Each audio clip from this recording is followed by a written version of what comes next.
मैं निषाद मछुआ समुदाय से संबंधित व्यक्ति हूँ और समाज का एक सामाजिक कार्यकर्ता हूँ। मैंने अपने सामाजिक जीवन में जो भारतीय राजनीति के परिदृश्य पे निषादों का विद्रूप चेहरा देखता हूँ तो बड़ी पीड़ा होती है। पीड़ा इन अर्थों में क्योंकि हमें एक वोट बैंक की तरह से इस्तेमाल तो ज़रूर किया जाता है, लेकिन जहाँ हमारे हक हकूक़ अधिकार की बात आती है वहाँ हमें बिल्कुल निरर्थक समझ करके किनारे कर दिया जाता है।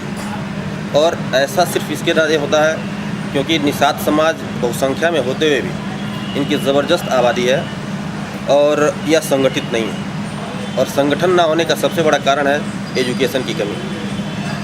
आज हमारे देहातों में एक बात पे लोग प्रचलित होती है, थानों में या अधिकारी वर्ग या कहीं भी कार्यालय में जाने पे कि अगर आप निषाद हैं तो इसके पास पैसा है, तो उसका शोषण होता है। उस शोषण का सबसे बड़ा कारण यह है कि कहीं ना कहीं हमारे गरीब तबके के लोग जो कुशल नहीं थे, यहाँ के खांचे में ठीक नहीं बैठते थे, वो बम्बई गए और किसी तरह से मेहनत मजदूरी करके अपने श्रम को आधार बना करके पूंजी थोड़ी सी इकट्ठी किया। और इससे लोगों ने कहा कि ये लोग पैसे वाले हैं, उनके पास नगद पैसा है, लेकिन संपत्ति के नाम पे आज भी वो जीरो हैं। मैं ये कहना चाहता हूँ कि संपत्ति मैं इसे नहीं मानता हूँ। हैंड एंड माउथ आज है कल नहीं रहेगा। एक बीमार व्यक्ति के पास जिस तरह की तकलीफ़ें होती हैं वह काफ़ी दर्दनीय और असहनीय होता है। मैंने अपने समाज में देखा है, हॉस्पिटलों में लोग चक्कर लगाते हैं, वहाँ उनका कोई दूसरा हाल नहीं होता है। अधिकारियों के पास जाते हैं, उनको कोई सुनने वाला नहीं है। हमारे समाज में नेताओं का ज़बरदस्त अभाव है और यह संगठन के ना रहने के कारण है। मैं एक विनम्रता के साथ ये बात कहना चाहता हूँ जो मैंने अपने जीवन में महसूस किया है। सामाजिक जीवन में मैंने ये ज़रूर महसूस किया है कि अगर हमसे ऊंचे तबके पे हमें कोई प्रोटेक्ट करने वाला होता, कोई प्रोटेक्शन देने वाला होता, तो मेरा भी एक अच्छा मुकाम होता। लेकिन ऐसा न हो पाने का कारण क्योंकि और निचले तबके पे संगठन ना होने के कारण निचले तबके से भी हमें वो समर्थन नहीं मिल पाता और ऊपर भी हमें काट दिया जाता है और एक वर्कर के तौर पे ही हमें यूज़ किया जाता है। इसके नाते मैं यह कहना चाहता हूँ आने वाले नौनिहालों से कि आपको इकट्ठा होकर के संघर्ष करना होगा, शिक्षित बनना होगा।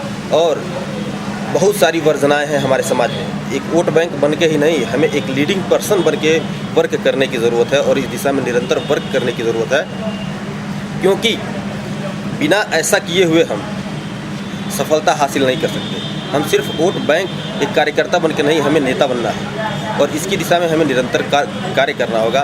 हम नौजवान लीडरों से बात करना चाहेंगे जो समाज के छोटे छोटे तबके पर नेतृत्व कर रहे हैं। मैंने जो देखा अपने जीवन में, भारतीय जनता पार्टी ने हमें धर्म के नाम पे लूटा,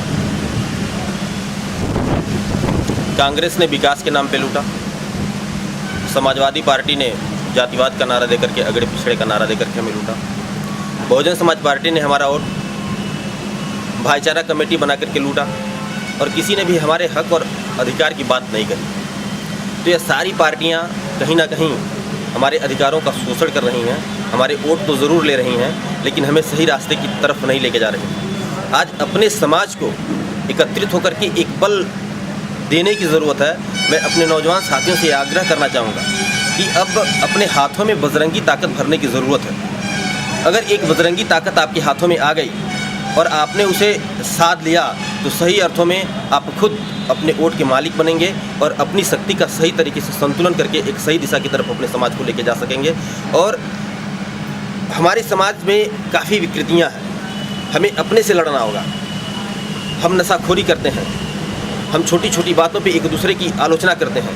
इन सब चीज़ों से हमें अलग हट करके एक स्वस्थ और बेहतर व्यक्तित्व की तरफ, निर्माण की तरफ निरंतर प्रयत्नशील होना पड़ेगा।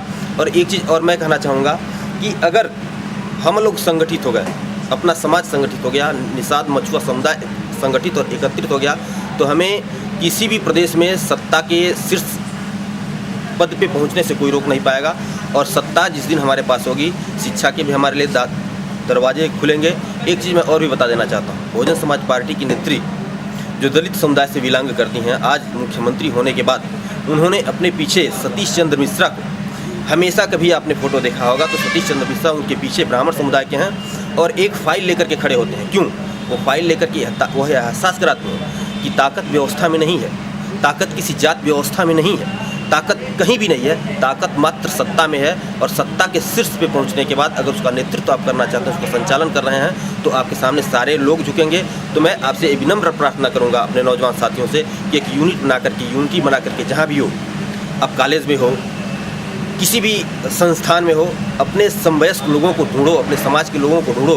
क्योंकि अगर किसी समाज में तुम्हारा एक चपरासी भी है, किसी संस्थान में तुम्हारा एक चपरासी भी है, तो भी आपका काम आसान हो जाता है। और मैं इसके नाते ये कहना चाहता हूँ कि संगठित होकर के समवेत स्वर से प्रयास करो, ताकि आने वाला दौर तुम्हारा हो, तुम हिंदुस्तान के हो, हिंदुस्तान तुम्हारा हो। और एक चीज़ और भी मैं कहना चाहता हूँ कि उन्हीं जातियों का प्रयास हमेशा सराहनीय और वंदनीय होता है, जिनका प्रयास हमेशा निरंतर राष्ट्र, देश और समाज की रक्षा के लिए होता है। तो मैं कहना चाहता हूँ कि आओ हम सभी मिलकर के निषाद भाई हिंदुस्तान के नए हिंदुस्तान का निर्माण करें और अपनी आज़ादी की लड़ाई लड़ें और इसे पुनर्परिभाषित करें। जय हिंद, जय निषाद।